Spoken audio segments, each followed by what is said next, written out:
So I'm going to read a few new poems, and I'm going to read a couple poems from my chapbook, 50 Degrees, and then I'm going to close with a short story from How to Whistle. And like you, I also have 2 books that came out last year, so it's a very strange year. But anyway, okay. So I'm going to start with some new stuff. From the Insomniacs Handbook. The vintage postcard says, "The moon must be in clots." And just like that, anything that can go wrong does.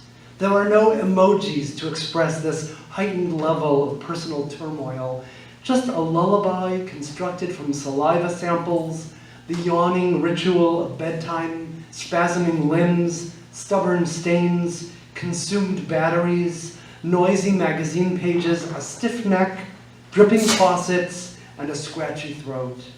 No one ever asks you what it is that keeps you awake until all the networks sign off, and the blue light of the cable box dimly cycles through illumination and darkness. Why bother making a list when the dog has fleas, political scandals flare up like painful pancreatic affliction, and the repetitive business talk tastes like a bowl of congealed word soup? The gorgeous compounds do nothing to alleviate persistent rashes, diverticulitis dreams, and sundry digestive disorders. When you eventually do drift off, know that sleep is merely an abandoned train station, a temporary home to 12-year-old junkie terrorists with a soundtrack provided by the nightly march of palmetto bugs across reflective glass and pillowcases. Not waking, but dreaming, with apologies to Stevie Smith.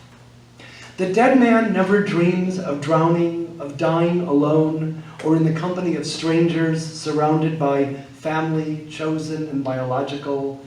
The dead man sings of home improvement, new lungs, temple upgrades, LASIK surgery, a different reflection, fading horizontal stripes, ultraviolet rays, and skin decorated like a canvas. In order to be heard over the well-intentioned chatter and warm kisses, the dead man competes with gurgling organs, antique ghosts in glowing machines, loudly complaining furniture, insistent mist, abandoned turtle shells, faulty airbags, mysterious crops, the carnivorous call and prehistoric wingspan of perpetually hungry blue herons and burst blood vessels. Reminisce is spelled the same as forget when memory becomes synonymous with treachery and flight. As he watched the fawn emerge from the tall marsh grass, tattooed in ticking, tail flicking, dancing dangerously close to the man-made edge of the cool pool on reed-thin legs, the dead man knew he was not waking but dreaming of another kind of sleep. When hours are never yours, when they are only shared, borrowed on loan, inevitably returned late, overdue, with unreasonable penalties, exorbitant fines, and no immediate possible means of repayment. Outside in.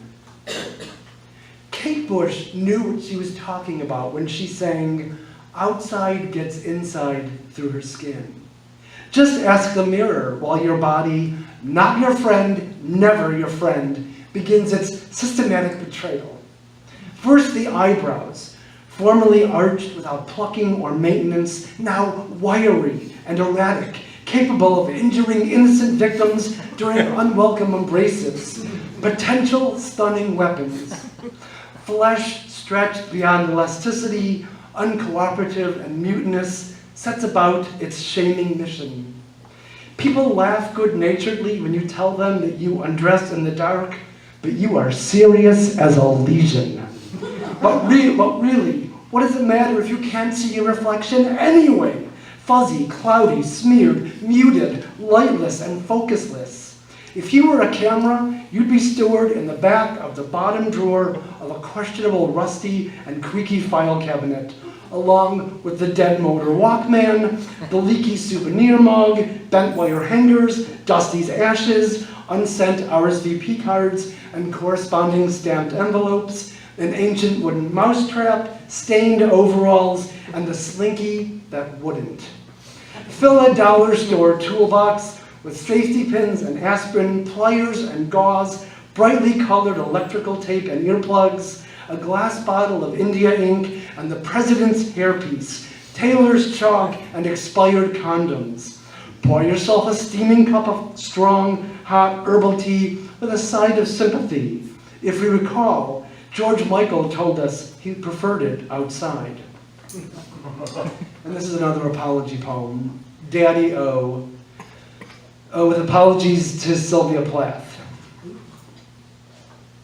I cannot sleep, I cannot sleep, I cannot rest any more, black sheep. Daddy-o, you outlived your father by 7 years. Did you secretly count the weeks, minutes, the months, hours, scratching off time like numbers on a lottery ticket? The simple elements of the mythology of his death, a glass of 2 cents plain, a Chicago kitchen, a crumpled heart. You inherited the same cursed muscle, torturing it with a reckless diet of fatty foods, tobacco, and too much responsibility, setting aside bongos, 16-inch softball, and unopened dreams for unfulfilling careers in someone else's definition of you. Stock clerk, deli counter meat slicer, candy delivery man, flea market hawker, traveling salesman, champion Little League coach, father. The year I turned the age you died, I patiently waited to stop breathing. Embracing darkness, practicing motionless, lowering body temperature, balancing disappointment and delight with each new day and every heartbeat. That doesn't mean I don't expend a ridiculous amount of energy looking over my resigned shoulder, the skin on my hands smoothed by the rub of worry. I blame you, I bless you, I kiss you, I curse you, Daddy-o, I have erased you. So these are 3 poems from my chapbook. The first one's called Postcard from the Mountain. For the price of a first-class stamp, I can tell you that I've fallen in love with a man whose name I don't know. I can tell you about discovering the joys of dormitory living at this late age, what it's like sharing a toilet, a shower, and a sink with people I hardly know, how I lie in a single bed in white jockey shorts, maybe a t-shirt, looking at the makeshift galaxy of glow-in-the-dark stars on the ceiling and consider unrequited love. Surrounded by mountains, a variety of green, birds I'd only seen in an Audubon Society book in a library. There was a fat family of flies choreographing a ballet about spiders, wasps, and beetles in the hallway outside of my room. I would leave the door to my room unlocked, dreaming of the man who smiles at me and sets my knees aflutter, makes me lose my balance in a wave of swooning. If I could wake up next to him at least one morning, our bodies grooved into a position of acquaintance and gratitude. I'm just going to do one more from here. And this is the title poem from the chapbook, 50 Degrees. Before gray chest hairs were plentiful as strangling weeds, erections lasted more than 4 hours without pharmaceuticals or the slightest provocation. Ghosts, portable as cigars and unwieldy as cathedrals, didn't raid the linen closet, worrying the white sheets. Now, the second hand, busy and efficient as a pink pearl eraser, is as unreliable as a thermometer. Temperature and time fluctuate like good and bad cholesterol. Anniversaries and funerals swap guest lists, confuse caterers and revelers alike. Please, no more confessions of addictions, announcements of ailments. My ears and heart can't take the strain. Unwind clocks, switch off power strips, remove batteries, unscrew light bulbs, stop dreaming until further notice.